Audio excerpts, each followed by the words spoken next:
नमस्कार, hair optimist. और ये एक वीडियो है। इसमें क्या था कि एक ना मैंने ऑडियो डाली थी कुछ दिन पहले।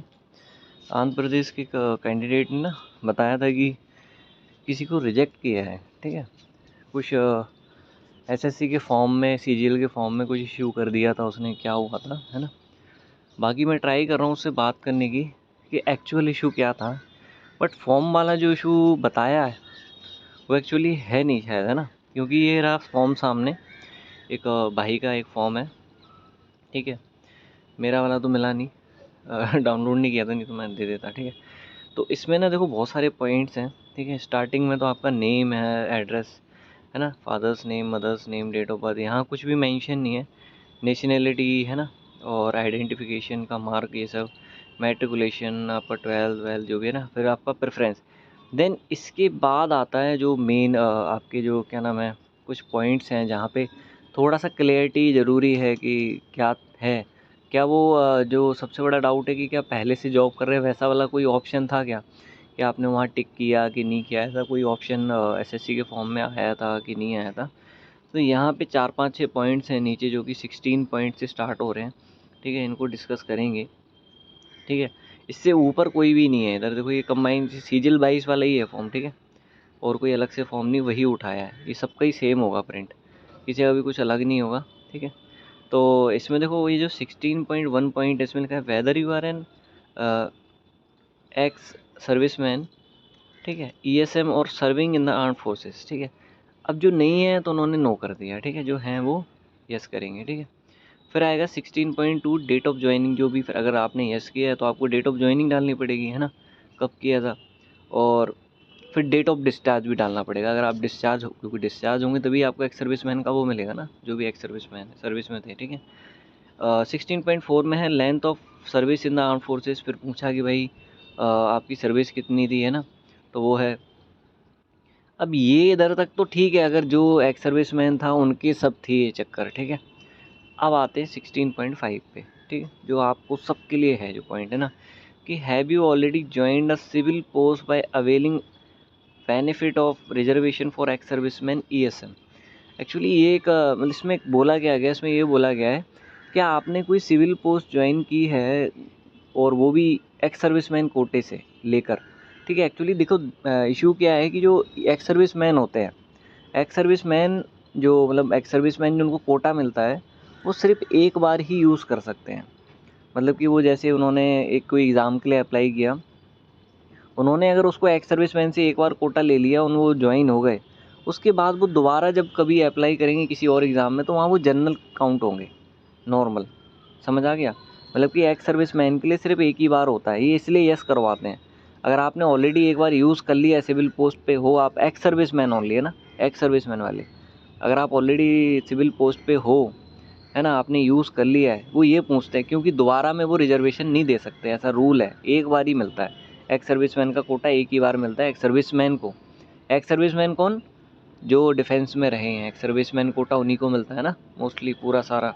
ठीक है, इसके बाद अगर हम बात करें, इसके बाद पॉइंट है कि एक्स सर्विसमैन जो थे, अगर वो उन्होंने सिविल पोस्ट कोई ज्वाइन करी है वहाँ से आने के बाद कोटा लेके, तो उसकी डेट ऑफ ज्वाइनिंग, अगर नहीं की है तो नहीं, नॉर्मल किसी की कोई बात नहीं है।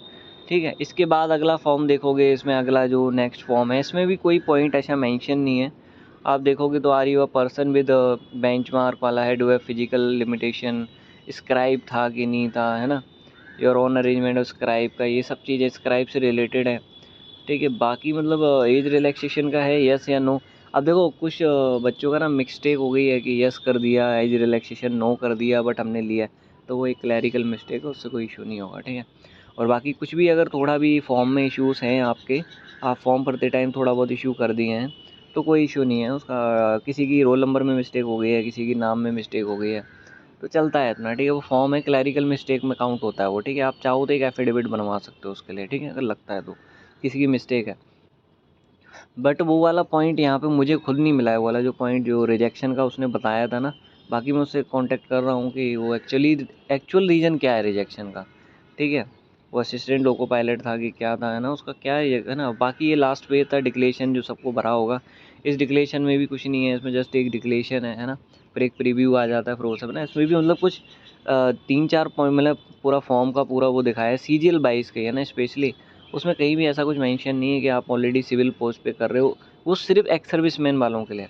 और वो किस लिए मैंने बता दिया, क्योंकि एक्स सर्विसमैन को ना लाइफ में एक ही बार कोटा मिलता है, मतलब एक्स सर्विसमैन का वो यूज़ कर सकते हैं। अब जरा यार एक ना महाराष्ट्र का इशू हुआ है ना, महाराष्ट्र में क्या बंगाल में भी शायद हुआ था थोड़ा इशू ना कि डिवीज़न एलोकेशन में कुछ इश्यूज़ हुए हैं। अभी महाराष्ट्र में कल आया है डिवीज़न एलोकेशन, तो उसमें बताया जा रहा है कि उनकी रैंक अच्छी होने के बावजूद उनको PAPO नहीं मिला है और उनको रैंक ऐसे दे दिया है, और उनसे ज़्यादा रैंक वाले हैं उनको PAPO दे दिया है, ऐसे कुछ है ना।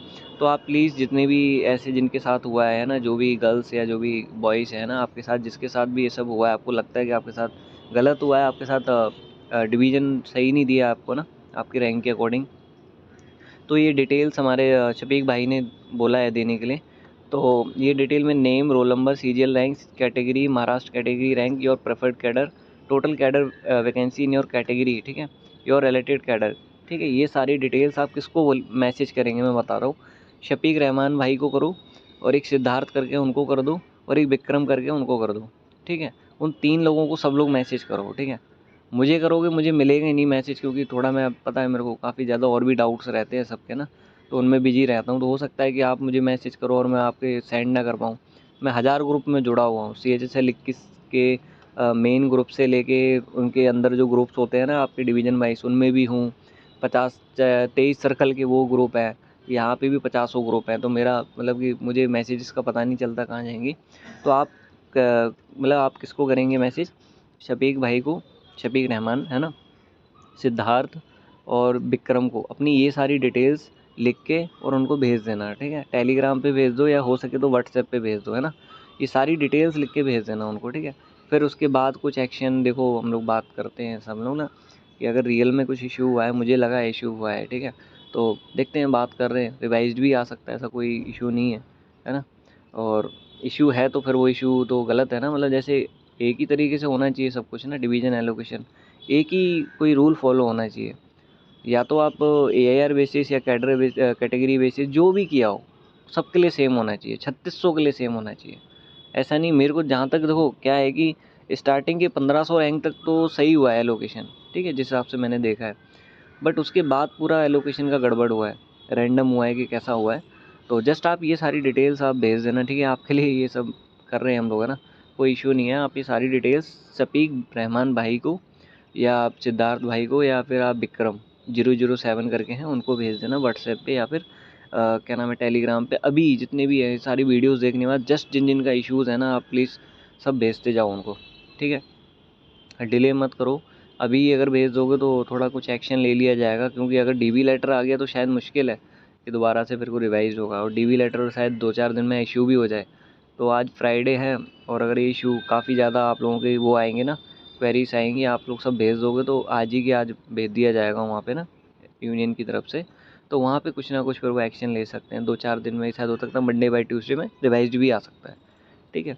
अगर वो रियल में कुछ इश्यूज़ हैं मुझे ऐसा लगता है, ठीक है, जिस हिसाब से शेयर किया है सबने डाटा उस हिसाब से तो इश्यूज़ लग रहे हैं, ठीक है। बाकी ये जो इश्यूज़ हैं वो मैं वर्बली बताऊँ या आप वर्बली बताओ, अगर आप रियल में आप अपना ये डाटा दोगे ना तो डाटा काफ़ी कुछ बोलता है।